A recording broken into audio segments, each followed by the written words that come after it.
If you want me, oh, you better change your ways.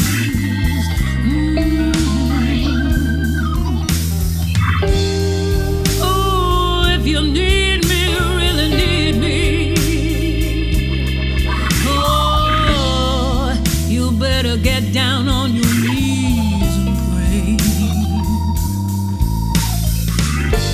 Don't wanna spend my time, no, crying at the end of the line. If you want me, oh.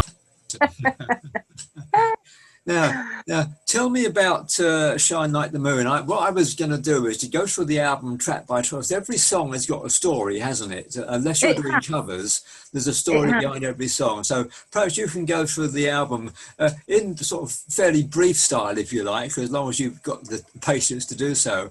And give me a bit of background on the songs. Okay, I've got the album in front of me, so we'll go through. Okay, yeah, so have I. I've got CDR anyway. We'll go through the tracks. Yeah. So, the first song on there is "Life Is Good." I've had lots of people collaborating with me, sort of music-wise, and it's a real sort of feel-good song. You know, the beat of it, and yes, just the lyrics just came to me like that. Of just feeling happy, and because I've done my writing of solemn songs. Yes. But this is a really, a good one. I did. I sang live at a little festival, like a test festival, a few weeks ago. Yeah. And I performed that song live. So that was the first day. It was a boiling hot day. Lovely crowd there. So that was the first time I did it live. Because of course all this album has been recorded at home. Yes. Because of COVID, and not sort of been together with musicians at all. They've done their bit and sent it over, and we've had it produced. As you know, Nick Speed produced it. So to get on a stage and actually sing it, I mean, I didn't have the musicians with me at the festival, but I will do it the Coming Up festival in September in Stockport. Got a band together for that, so that would be really good. So Life Is Good. Just getting on with it and enjoying it. And great opener. It really kicks off nicely. Now, a good opener one. Walk Out the Door. That was on the EP, and that was really about not being wanted to be treated in a bad way. I actually work in retail, and that sort of came from a customer which wasn't very very nice. Yeah. So it was really sort of sticking up for yourself, and yes, it was a life experience thing. Yeah. A lot of the things that are right have some little incident that's happened, and I'll turn it round, and and also when I've had the music, I'll write the lyrics to the music. So when I hear the music, different processes really. Music I've written, it's sort of come together, lyrics and music, and then the guy Steve Shepherd, who I collaborate with on the music side, he'll come up with a tune, and then I come out with the lyrics of just getting a feel for it really. So I do it sort of both ways. It's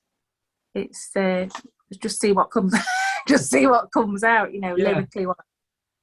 And You Mean Nothing to Me, that came originally, that had a kind of Seasick Steve. Yes. That kind of sort of bluesy feel initially, the music side of things. And again, the lyrics just came out. Again, relationships, not my relationships, but thinking, storytelling. Yes. of a, you know, a woman hard done to, and, you know, getting rid of the bad guy that she's with. So they just sort of come along like that. Yeah. Then it hit me. That's more of sort of jazzy blues, I suppose, which I do love jazz as well as the blues. They sort of go hand in hand. But that we came up with a really nice sort of jazzy riff to it as it progresses through the song. And again, that's about life experiences and, you know, sort of, again, getting on with it and look at the things that you do have. Yes. Cherish things that you have. So that one. Yeah. That. I'm racing through. No, that's fine. I mean, what I'll do, I'll splice these tracks in, Amanda, so that when we put this out on air, they have the music bridging, so you'll be describing what's just been played, so people will get a picture of what you've been singing about. Yeah. If you want me, again, that's really, I was relating that to things that I wanted to do in life, but it didn't always happen, or I got ignored. That could be to do with anything really, and it was a case of, well, I'll show you, you know, yes. one day. It's a real kind of you'll be sorry, that kind of moment. Yeah. That's a brave song, that you're coming in on the one beat on that song, aren't you? You're hitting which is quite a striking beat intro. Yeah. Yeah. But I think you could relate those lyrics to any kind of experience, really. Yes. And that's what music's all about. And, you know, you relay, you listen to lyrics, and it can be personal in one way, and somebody thinks it's that way. You interpret, but when I wrote don't that, you? You interpret. You do. Yeah. You do. But that was the sort of driving force for that song. Okay. You know. One day you'll be sorry. Yeah, absolutely. Yeah. And then the next couple of songs on the track are quite a different feel. They're quite ballady. And the song called Strike, I wrote that really, really quickly. And that was when I was watching a television drama called Strike, written by Robert Galbraith, who is, what's her name? J.K. Rowling. Okay, yeah. That's her pseudonym. So there's been a television series about a private detective and his assistant, and all through the whole of the series, they like each other, but they don't get together. It's one of those kind of things you want there to be romance and whatever. Yeah. Anyway, one of the scenes that I watched just triggered off the lyrics in this song. And I worked out all the piano and the lyrics together, the music, and that came out. So that was really, really quick. I always try and have a notebook at the side of me, and especially if it's in the evening, because I'll forget it. I'll forget it otherwise, and I just sort of have to scribble some ideas down. Yeah.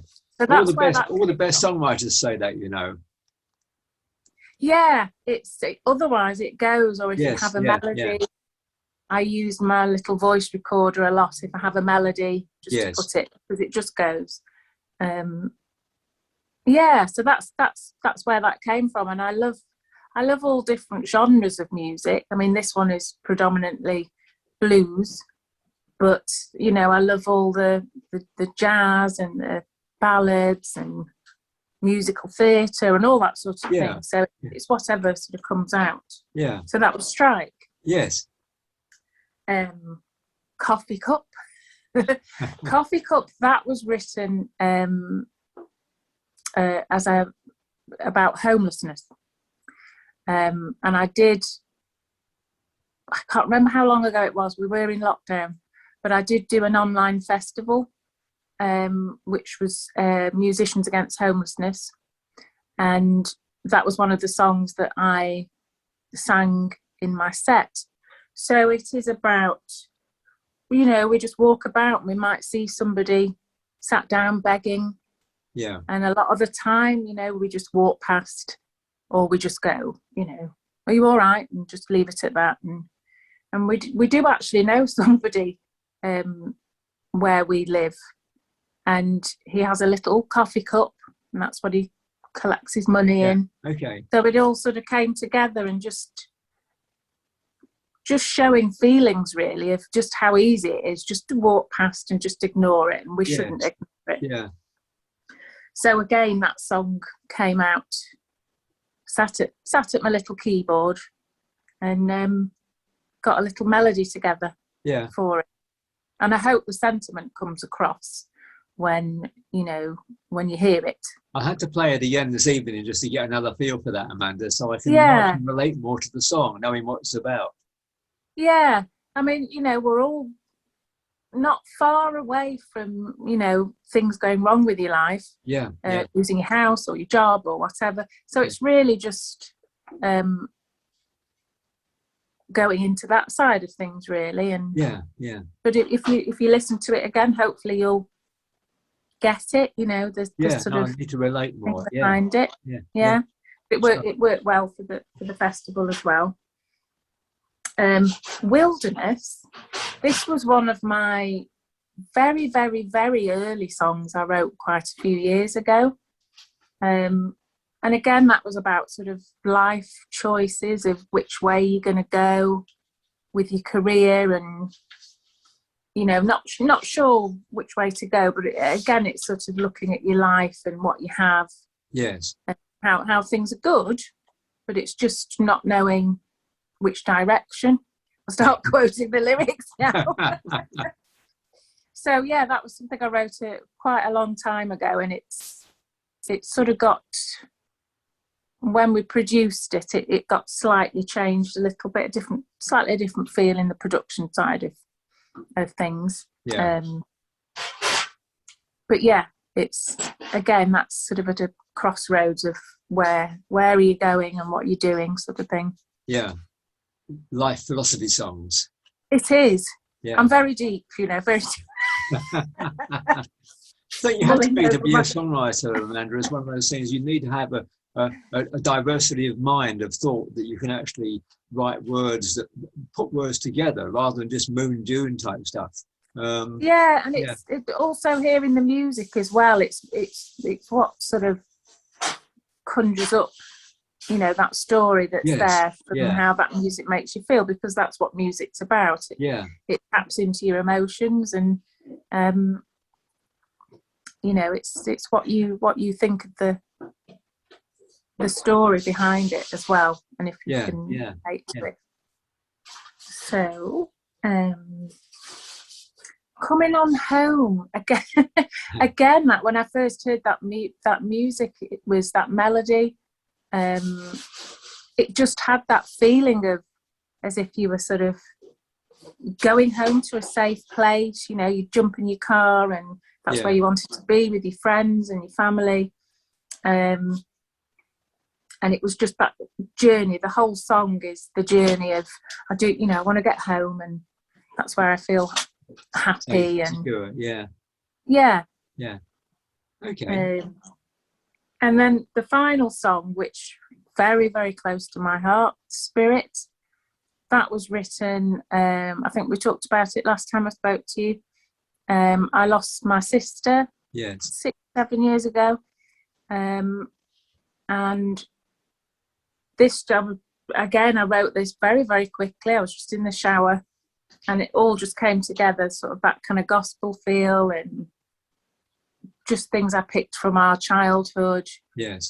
And to be sort of inspirational as well, you know, not a sad song, somebody's died, but it was in memory of her, and I do mention her name at the end, Jane.